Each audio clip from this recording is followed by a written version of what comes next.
मेरा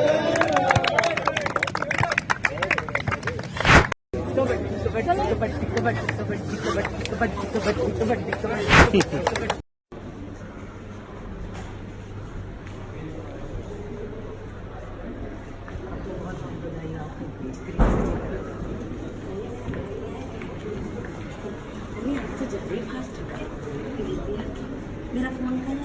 ये भाई इसमें।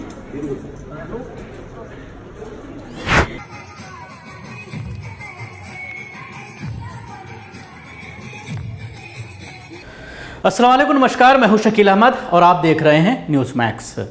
मालेगांव ब्लास्ट मामले में मुलजिम साध्वी प्रज्ञा ठाकुर, जो इस वक्त भोपाल से मेंबर ऑफ पार्लियामेंट भी हैं, उसके 4 वीडियो मैं आपको दिखाना चाहूँगा, जिसमें एक वीडियो में वो शादी में डांस करती हुई नज़र आ रही है, दूसरे वीडियो में बास्केटबॉल खेल रही है, एक वीडियो में रामलीला में डांस करती नज़र आ रही है, और एक अभी वीडियो आया है कल का जिसमें वो कबड्डी खेलती हुई दिख रही है। ये 4 वीडियो ख़ास तौर से सोशल मीडिया पर काफ़ी वायरल हो रहे हैं। पहले इन वीडियो को देखिए।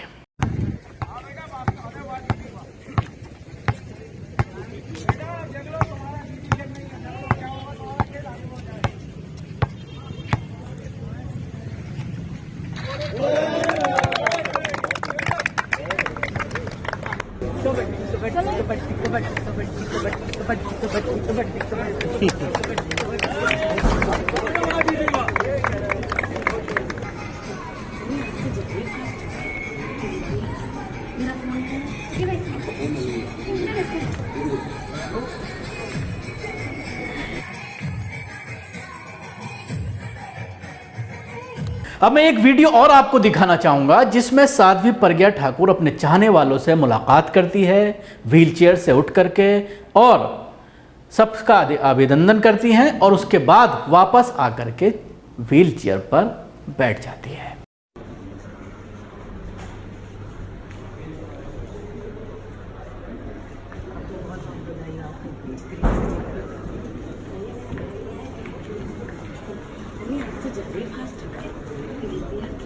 मेरा फोन कहाँ है? ये भाई इसमें।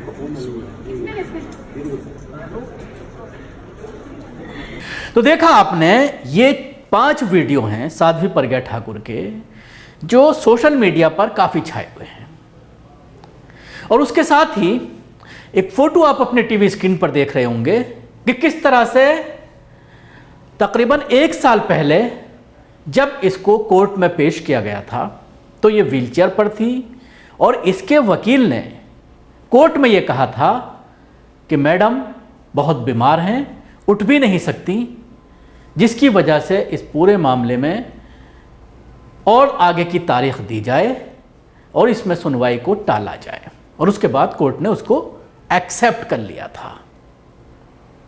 अब सवाल ये खड़ा होता है, लोग ये सवाल कर रहे हैं कि ये क्या सारे वीडियो हमारे लोकतंत्र का जो स्तंभ है, जुडिशियरी सिस्टम, कोर्ट्स, क्या वो सब इस वीडियो को नहीं देख रहे हैं? क्या उस कोर्ट के जज जिसने इनको, तो ये वीडियो जाहिर सी बात है उन जजेस तक पहुंच रहे होंगे, और सरकार को, सरकारी वकील जो हैं उनको भी ये चीज़ें कोर्ट के सामने रखनी चाहिए। लेकिन मामला यह है कि सरकार, केंद्र सरकार किसकी है, और उसके साथ ही इस पूरे मामले में जिस तरह से बीजेपी ने उनको टिकट दिया और उसके बाद जनता ने उनको चुना और संसद पहुंचा दिया, अब वो साध्वी प्रज्ञा सिंह ठाकुर जो आतंकवाद के मामले में 9 साल तक जेल में रही है, और उसके बाद बीजेपी सरकार आने के बाद जिस तरह से रिपोर्ट्स में चेंज किया गया, बदलाव किया गया, पुलिस रिपोर्ट में चेंजेस करने के बाद इसको जमानत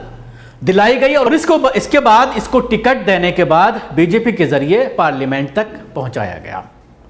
ये खुद मोहतरमा जो आतंकवाद के इतने बड़े केस में मुलव्विस हैं, इन्वॉल्व हैं, वो खुद ज्ञान देती हुई नजर आ रही हैं आतंकवाद के ऊपर, और ये कह रही हैं कि आरएसएस और संघ आतंकवादियों को नहीं भाता, कांग्रेस आतंकवादियों का साथ देती है। इन्होंने जिक्र किया बटला हाउस का कि बटला हाउस में किस तरह से मोहतरमा सोनिया गांधी ने आंसू बहाए थे। जाहिर सी बात है, आतंकवादी ही अब आतंकवाद पर भाषण दे रहे हैं, लोगों को बता रहे हैं आतंकवाद के बारे में। इससे बड़ी विडंबना क्या होगी? विडंबना तो यह है कि किस तरह से यह संसद तक पहुंची और उसके बाद आतंकवाद पर इनका भाषण सुनिए। अगर कहीं विश्व बंधुत्व जीवित है तो आरएसएस के कारण है, अगर कहीं देश सुरक्षित है तो आरएसएस के कारण है, और अगर कहीं किसी प्रकार से उपद्रवों से शांति स्थापित जब होती है तो आरएसएस से है। इनको ये छत्तीसगढ़ के मुख्यमंत्री जी से मैं कहना चाहूंगी कि जरा अपने प्रदेश में अपने घर में झांक करके देख लीजिए, जहां इतनी बुरी तरह से मतांतरण हो रहा है कि हिंदू को हिंदू नहीं रहने दिया जा रहा, क्रिश्चियन बनाया जा रहा है, इसके प्रमाण हैं। और जनता वहां की त्रस्त है, इतने वहां भ्रष्टाचार, इतना अनाचार हो रहा है और ये मूक बने बैठे हैं। ये जरा अपने घर में झांक लें तो मुझे लगता है कि आरएसएस जो है, इनको समझने के लिए कई पीढ़ियां, कई इनको जन्म लग जाएंगे, परंतु ये आरएसएस को तब भी नहीं समझ पाएंगे क्योंकि उनके अंदर वो चीज ही नहीं है, उनके अंदर वो भाव ही नहीं है। जब देखो तब किसी न किसी पे, अगर कांग्रेस वही है, ये वही कांग्रेस है कि जब किसी आतंकवादी को कोई मारता है तो ये कांग्रेसी उनके यहाँ धन देने चले जाते हैं, संवेदना प्रकट करने चले जाते हैं। और जो आक्रमण हुआ था बाटला हाउस में, जो हुआ था, उनकी अध्यक्ष सोनिया गांधी जी उस समय रोई थी। ये आतंकवादियों पर उनके मरने पर रोने वाली कांग्रेस पार्टी ये कभी भी देशभक्तों की पार्टी हो ही नहीं सकती और कभी भी देशभक्ति की बात कर ही नहीं सकती। आरएसएस से इनको इसलिए परेशानी है क्योंकि वो पूरा मतांतरण नहीं करवा पा रहे हैं, क्योंकि वो अपना आतंकवाद नहीं फैला पा रहे हैं। अगर कोई अंकुश लगाता है तो आरएसएस कोई सत्ता नहीं कर रही है, आरएसएस की सत्ता नहीं है, परंतु आरएसएस घर घर में, जन जन में, देशभक्त के मन में व्याप्त है, इसलिए आरएसएस से ये परेशान है।